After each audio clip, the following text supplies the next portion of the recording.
anarchistes n'ont rien contre les individus et que l'individu, pour les anarchistes, est quelqu'un qui participe pleinement du social et qui construit le social et qui s'inscrit dans du collectif et qu'on ne peut pas comme ça imposer les deux, opposer les deux. Voilà, en insistant peut-être aussi sur le fait que, et ça c'est Erwan Sommerer qui l'a écrit dans Lundi Matin, dans un article que je cite et qui est intéressant, qui dit attention, c'est vrai, le capitalisme a été beaucoup assimilationniste. C'est-à-dire qu'il a récupéré les luttes, toutes les luttes, même les luttes anarchistes. Voilà, j'ai quand même trouvé des petits trucs, vous savez, où on pose les bières là avec des cerclés, quoi. Enfin, c'est bien sûr qu'il récupère tout. Et particulièrement les luttes des minorités. Pour moi, ce ne sont pas des identités, ce sont des minorités. Voilà, ils les récupèrent, mais c'est plus le cas. Ça a été récupéré, ils ont offert, effectivement, les luttes, on pense aux luttes homosexuelles, ils ont offert tout un marché, en fait, à l'homosexualité, pour le dire vite, dans lesquels certains sont engouffrés, d'autres non, enfin, là aussi, le milieu homosexuel. Et c'est la même chose pour la transidentité. C'est pas pour autant que les luttes menées par les personnes trans et les personnes homosexuelles sont néolibérales et sont capitalistes. On ne peut pas mélanger les deux, en fait. Mais il faut repérer ce qu'il en est des récupérations qui, pour le coup, sont de moins en moins vraies. Preuve en est les attaques contre les transidentités. De plus en plus. Le capitalisme est beaucoup moins dans l'assimilationniste. Il attaque beaucoup plus durement les minorités et plus largement toutes les personnes qui vont contrer le capitalisme, qui vont s'auto-organiser, qui vont faire des choses. Voilà. Est-ce que, pour ceux qui m'ont lu, j'ai oublié quelque chose ?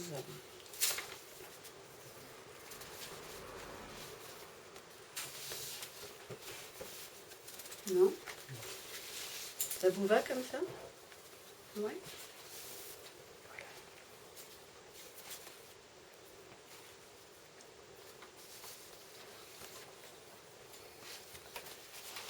J'ai une question. Ouais. Big Pharma, c'est quoi ? Ah, Big Pharma. Big Pharma, c'est cette idée que, et c'est pas Nina qui le dit dans son livre, c'est jackpot pour le marché, la transidentité. D'accord ? Puisqu'il y a les hormones. Donc c'est jackpot pour la pharmacologie. En oubliant que... Pharmacologie, c'est quoi qui a été créé oui, c'est ça. Par des gens qui... Oui. En oubliant que les hormones, c'est aussi la pilule, c'est aussi des hormones de croissance pour les enfants qui sont malades, c'est aussi des tas de choses. Voilà, et stigmatiser les personnes trans autour de cette question-là,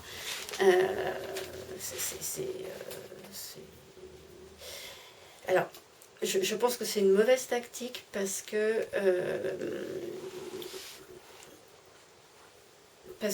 la question des hormones, ça a été une question émancipatrice pour les femmes. Pourquoi c'est une question émancipatrice pour les femmes et ça ne le serait pas pour les trans ? Pourquoi pour les femmes c'est émancipateur et pour les trans c'est assimilationniste ? Voilà. C'est toutes ces questions-là que je cherche à poser et à déconstruire.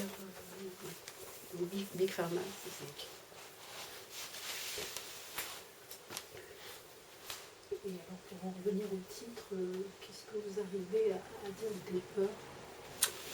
Des peurs, alors pas grand-chose. J'utilise qu'une seule fois le terme transphobe parce que j'ai considéré qu'il ne m'appartenait pas et que c'était plutôt aux personnes trans de dire quelque chose. Alors, de quoi a-t-on peur ? On a peur...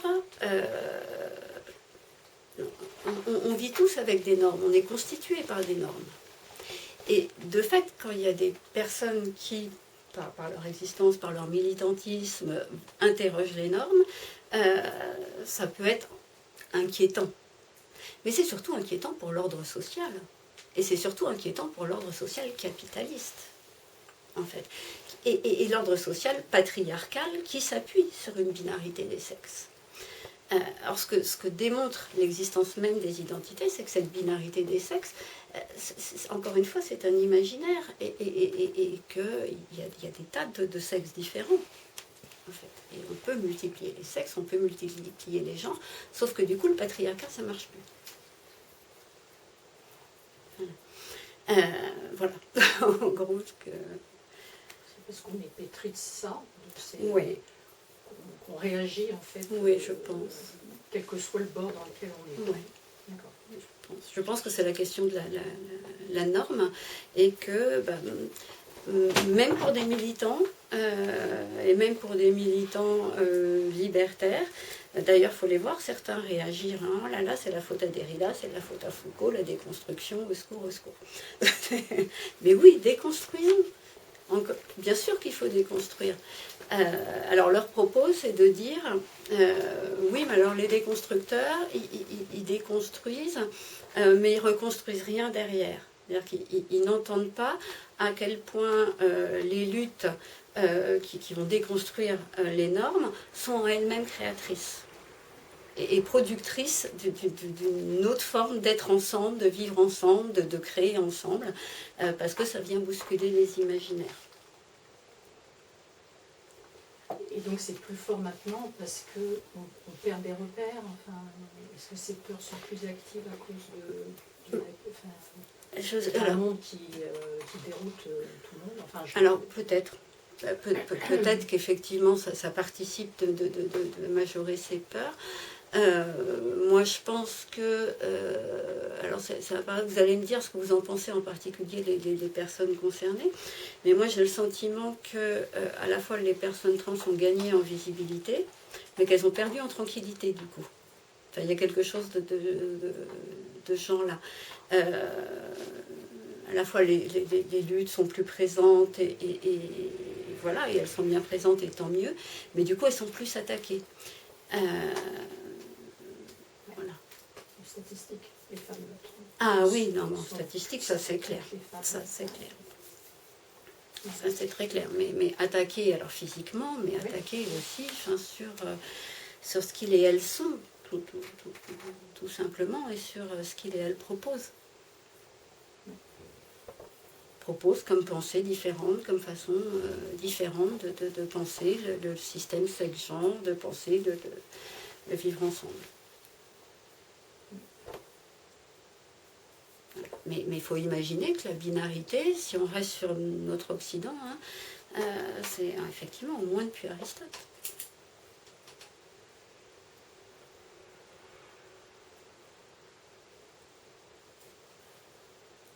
Donc on ne sait pas si elles osent plus se montrer. Là je pense aux femmes, puisqu'on en parlait, des femmes trans.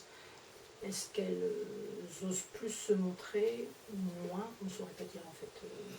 Moi je ne peux pas parler à leur place que ce qu'on... Voilà. Elles sont dans une période qui facilite le fait de se rendre visible ou au contraire de se cacher, quoi. Oui, en ce moment c'est compliqué.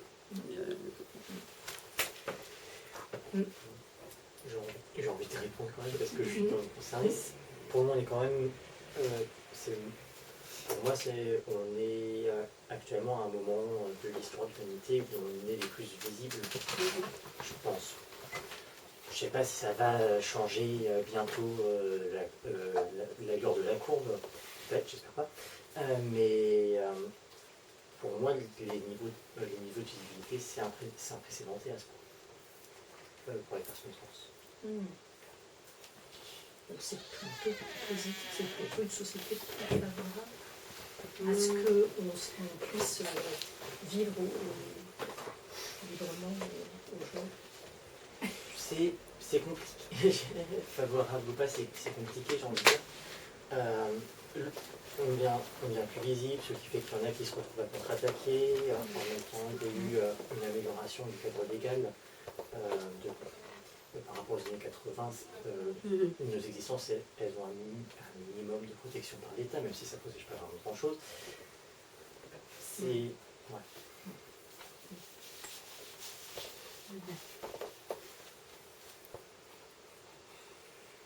Non, enfin, moi, il me semble que plus particulièrement là, maintenant, il y a quelque chose qui se durcit. Mais ça se durcit de toute façon du côté de l'extrême droite, ça se durcit de toute façon du côté de la réaction, et les personnes trans sont particulièrement prédestinées à recevoir la réaction et la violence de la réaction.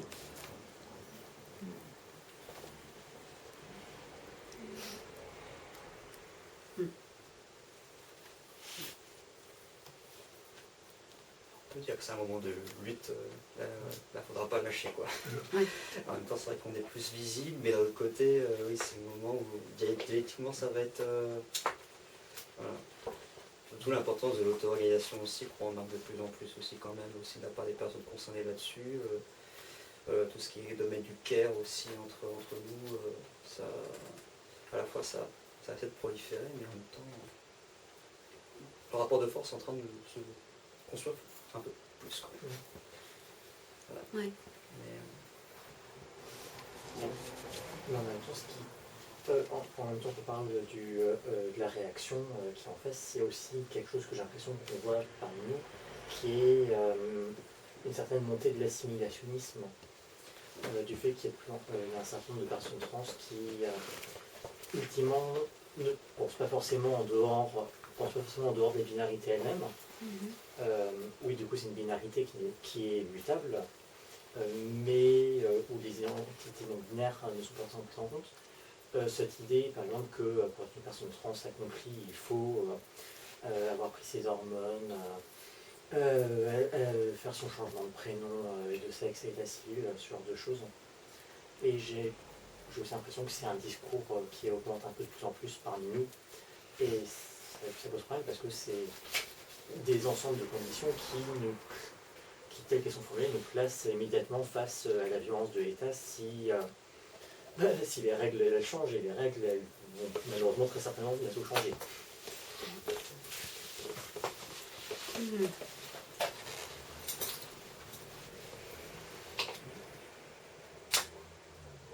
Oui, c'est ce que j'évoquais tout à l'heure,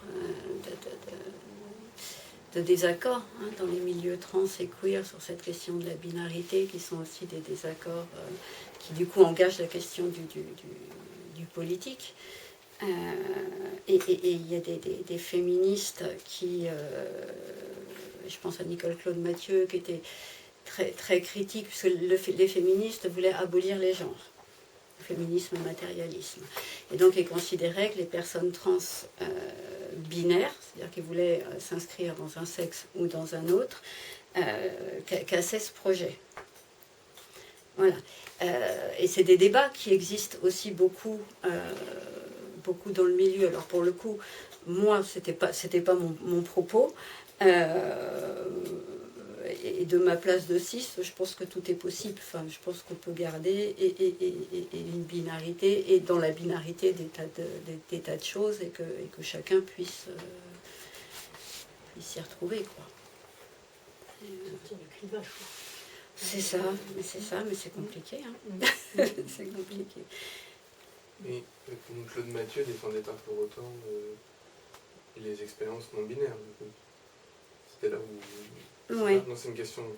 Alors, Nicole Claude Mathieu, non, pas Ouais, pour autant. Pas Pour autant, d'ailleurs, elle a refusé l'idée de troisième sexe que lui présentait, comment il s'appelait, Bernard Danglin, je ne sais plus comment, là, qui avait travaillé avec les Inuits et qui avait cette idée de troisième sexe, et elle l'a absolument... Non, elle est restée sur une binarité stricte, mais en même temps, la binarité des sexes, c'est ce à quoi tiennent les féministes, mais une abolition des genres.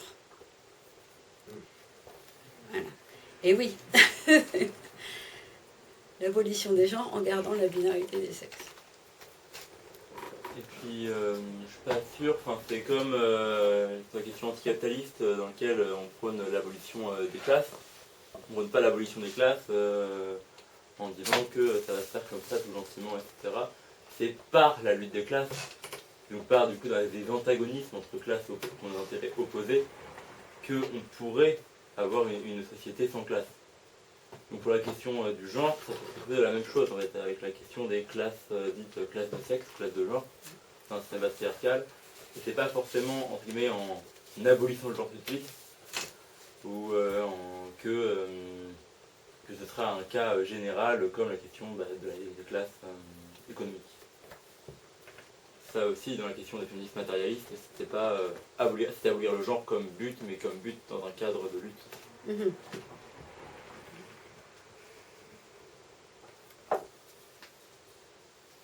Donc il y aurait une classe cis-patriarcale à faire tomber, comme ça. Alors, ouais, alors, Ça, c'est- dans le féminisme matérialisme, il y a cette transposition de la lutte des classes sur les classes de femmes, classes hommes en fait. Voilà. Donc on transpose la question de la lutte des classes sur la question féministe. Mais du coup on reste dans une opposition binaire. Voilà, mais bon, après c'est des parcours hein, dans l'idée, dans la pensée, enfin, c'est intéressant de repérer les parcours et de voir ce qu'on en fait. Enfin, on n'est pas obligé de se figer. Voilà, l'enjeu c'est de continuer à penser ces questions-là.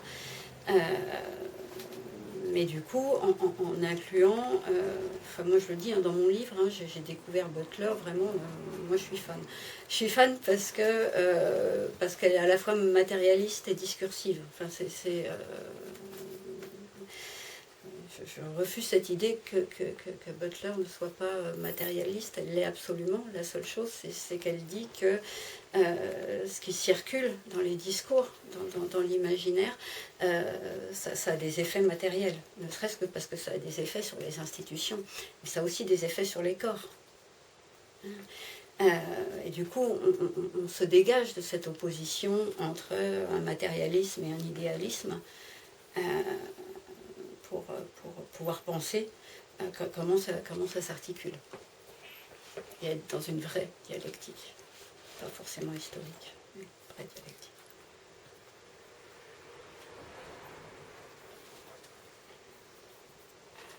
Donc effectivement, on a encore beaucoup de choses à penser, mais en fait, ce que j'ai fini par comprendre, c'était que du côté des féministes comme ça matérialistes, alors je le dis de façon un peu provocante, hein, ce qu'il y a derrière, c'est le spectre du marxisme. Qui met en avant la lutte des classes, mais uniquement la lutte des classes. C'est une lutte des classes qui est absolument sacralisée. Et que du coup, ça devient une espèce de métaphysique matérialiste, puisqu'on est dans une sacralisation, un truc quasiment transcendant. D'ailleurs, c'est le propos de Marx, hein, qui est quasiment téléologien, quoi, puisque de toute façon, il connaît la fin de l'histoire. Voilà, si la fin est connue, quand il y a une téléologie, il y a une théologie pas loin. Enfin, voilà. Mais ça, c'est mon côté un peu provoque. Anna. Je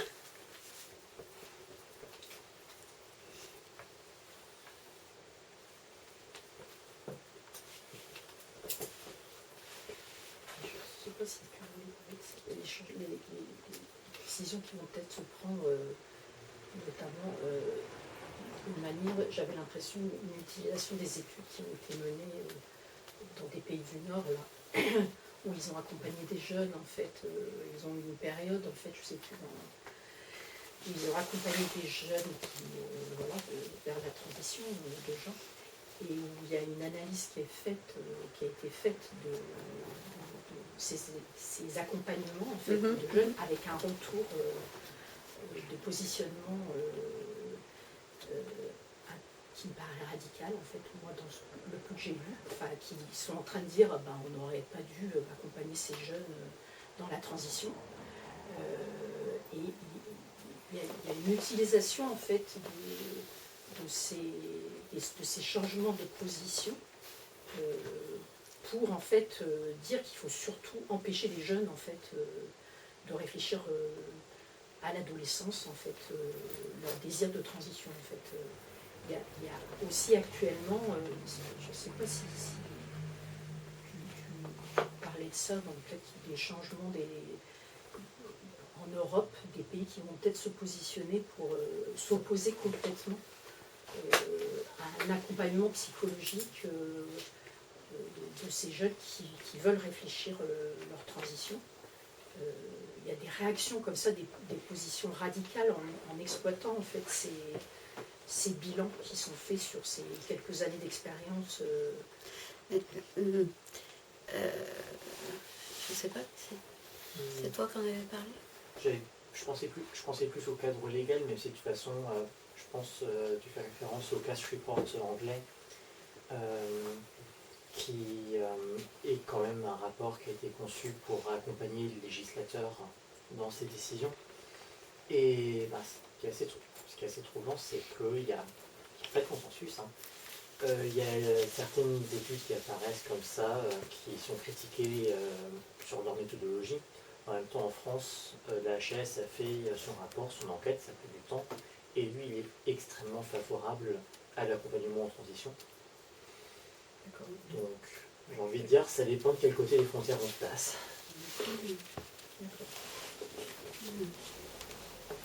Et moi, dans le livre, je cite une étude, pareil, plutôt nord-américaine, de mémoire, où il y a très peu de cas de détransition ou de regret de transition. Il y en a très très peu. Alors qu'ils soient utilisés, bien évidemment qu'ils vont l'être. Évidemment que la réaction va s'en emparer mais de fait, il y a très très peu. Mais enfin, il faut bien, c'est ce que j'essayais de dire aussi au début, il y a très très peu de personnes trans, il y a très très peu d'adolescents qui vont vers un parcours de transition. À la Pitié-Salpêtrière, où c'est une consultation spécialisée, à Paris, en 10 ans, c'était 250 enfants qu'ils ont vus. Voilà. Et par contre, qu'ils ont accompagné dans quelque chose de très pluridisciplinaire, avec beaucoup de prudence. Ils accompagnent aussi beaucoup les parents, les écoles. Enfin, ils font vraiment. Hein? Moi, je disais rigolant, Miam, le protocole SOFECT. Ah oui. La SOFECT est morte. La SOFECT est morte, oui. Qu'elle reste bien 6 pieds sous terre. Ouais, sauf ouais. que malheureusement, elle a juste changé de nom. Oh mon Dieu, elle est trans. Ouais. L'hérédité. Ouais. Mais ouais. Elle a changé de nom, ouais. Ouais, maintenant, je crois qu'ils se font appeler FPAT, un truc du genre. D'accord. Ou Trans Santé, je sais plus trop quoi. Mais c'est un La parcours. SOFECT, c'était du coup l'association des professionnels de santé chargés de l'accompagnement des personnes trans en France. Et ils sont surtout fait démarquer pour avoir fait un protocole ultra compliqué, qui prend beaucoup de temps et qui, en fait, pour la personne trans, c'est absolument insupportable, quoi. Parce que le moment où on réalise, par rapport au moment où on peut faire quoi que ce soit, on est obligé de passer, on va dire, au minimum quoi, 3 ans, en supposant qu'on est capable de trouver l'accompagnement nécessaire dans les règles, coincé dans le même corps qu'on se retrouve à détester. Parce que je crois que c'était l'idée que dans la SOFECT, on vous donnera les hormones, mais en attendant, vous pouvez vivre sans. C'est ça. Super. Sauf que pour beaucoup de personnes trans, les hormones c'est vital, du coup c'est vraiment. Donc la décision échappe toujours en fait, à la personne concernée.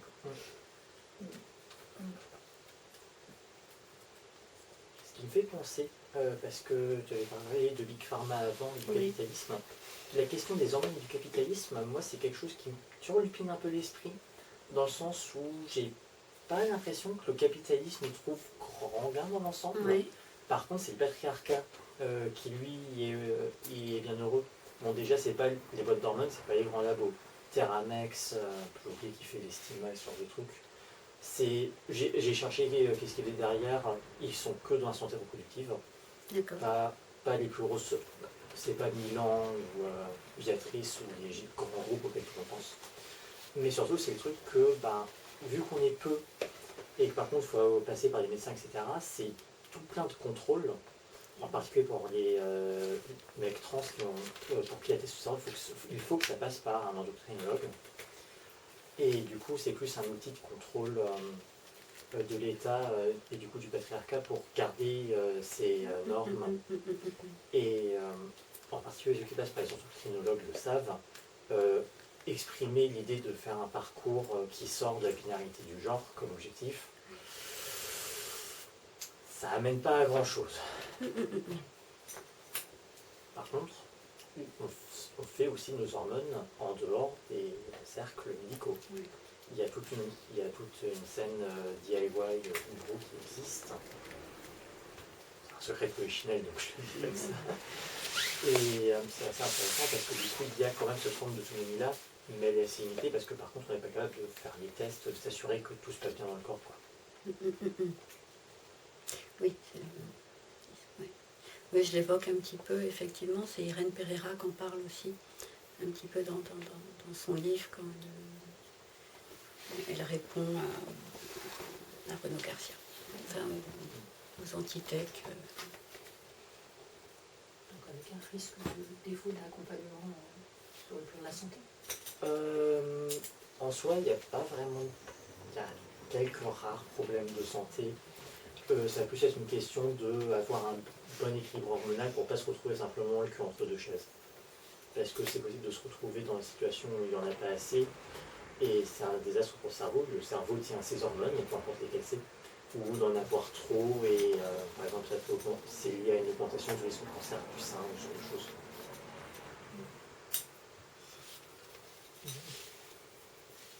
Grosso modo, il y a pire comme médicaments qui existent que les hormones. Oui. Puisque c'est littéralement juste des hormones. Le paracétamol, c'est pire. Et on a des tableaux de quelle valeur viser aussi, et de quelle dose prendre qui circulent très facilement. Et ça prend très vite, c'est vraiment pas compliqué. Pour tout ce qui est injection, on sait qu'il faut autant de millilitres, tous les combien. Et en fait, c'est des taux qui ne changent pas selon les personnes. Il faut viser ça pour éviter d'avoir de trop grandes fluctuations. Et après, on peut moduler un petit peu pour avoir plus ou moins d'effets, mais on sait quelle dose prendre pour qu'il n'y ait pas justement ces gros déséquilibres. C'est au milieu médical de trouver des médecins qui vont accompagner, j'imagine que ça doit faire complètement. Ça dépend. Enfin, il y a un réseau, j'imagine, c'est pas. Oui. En genre, par exemple, qui peut aider à trouver des médecins safe. Il y a quelques manières de trouver, mais c'est vrai que des fois c'est assez hasardeux. Moi je connais, et puis même si on trouve par chance un médecin même généraliste, et c'est rare que ce soit seulement un médecin généraliste qui fait le parcours, des fois quand on va voir le médecin, et le médecin peut aller voir un endocrinologue, aller voir un psychiatre, des fois c'est pas clair. Mais même là, des fois, bon, peut-être qu'on a enfin trouvé le médecin ou le psychiatre, je sais pas. J'en ai connu plein de copines meufs trans qui me disent, bon bah moi j'avais eu que à me mettre sur la peau 2 petites noisettes de gel par jour, hein, voire une. Ce qui est souvent cruellement insuffisant pour transitionner hormonalement, d'avoir juste une noisette, parce que c'est un petit pic qu'on met sur la peau. Donc des fois, souvent les personnes trans sont sous-dosées, parce qu'ils sont tombés sur une psychiatre, un médecin, un endocrinologue qui fait juste mal son travail ou qui juste s'en fiche. Donc, c'est pour ça qu'il y a des réseaux quand même en France genre qui essaient de trouver les bons médecins, les bons... voilà. Ça parle de rejet aussi. Le corps médical, Oh oui. ça parle aussi de ces barrages, quoi. Moi, je vais malheureusement devoir y aller, je retrouve. Oui. J'ai des autres questions après. Merci beaucoup. Merci. Bonne soirée. Bonne soirée.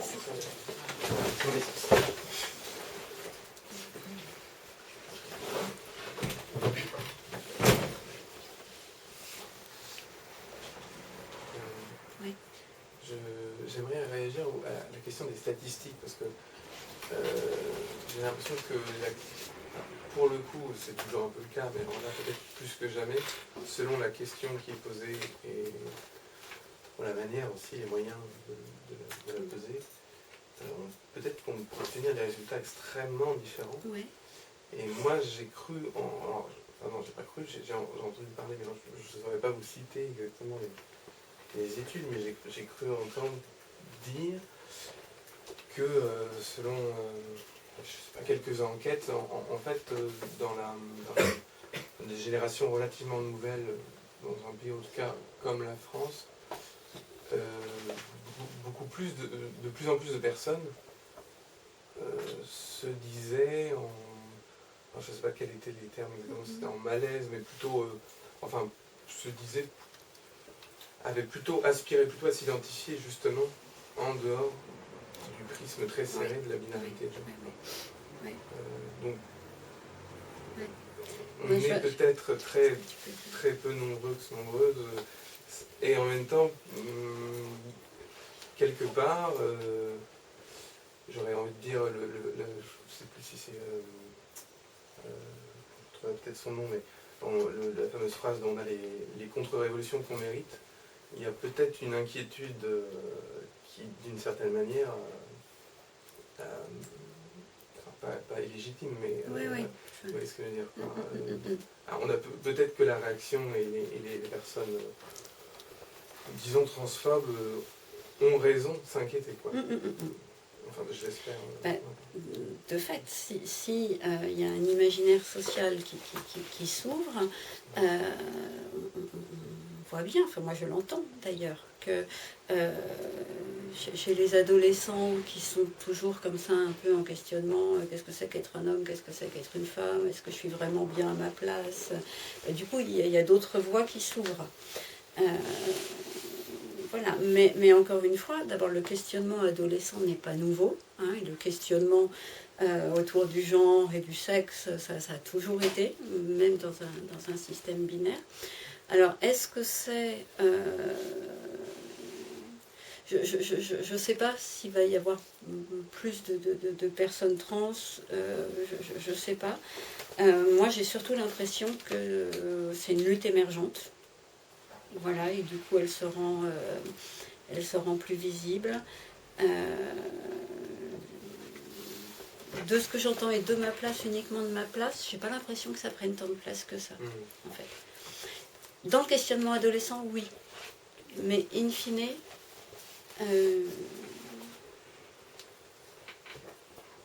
voilà. Et ce questionnement, il est légitime et il est bienvenu.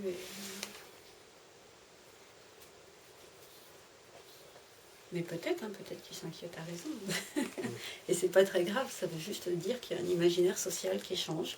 Et que peut-être que cet imaginaire social nous permettra de vivre autrement dans un système qui est plus ouvert, qui est plus sympa, qui est moins enfermant que le système binaire dans lequel on a été. Donc,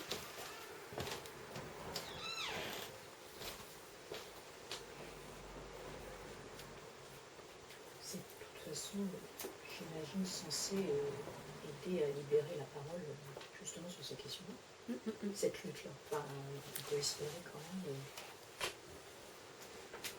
Et il y a la Pride, là, tout. Enfin, c'est des moments qui ont aidé des jeunes à libérer la parole, à pouvoir conscientiser les questionnements qu'ils ont là-dessus. Et on peut quand même espérer que là-dessus, il y aura un peu de libération pour certaines personnes. oui, un peu d'espace qui s'ouvre encore.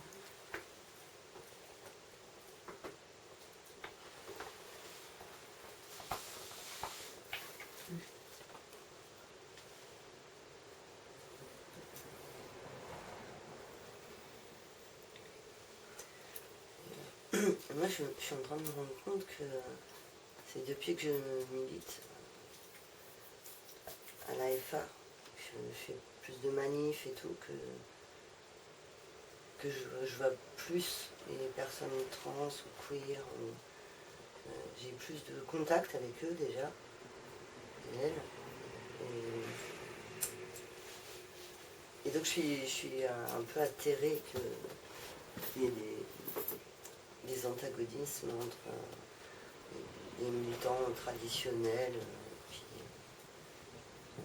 une population queer, trans, militante aussi, avec des mêmes idées politiques. Je trouve que ça pourrait être désastreux à l'avenir, quoi. En tout cas, mais c'est marrant quoi. En même temps, il y a du positif. La mobilité, là, je découvre, je vois plus de monde, donc forcément, je vois aussi les queers et les trans. Mais voilà, je réalise qu'il y a des problèmes en fait au sein du militantisme. Oui, après, est-ce que le milieu militant... Et dans le bouquin, j'ai découvert le féminisme aussi, qui pouvait être très violent, absolument. très transphobe.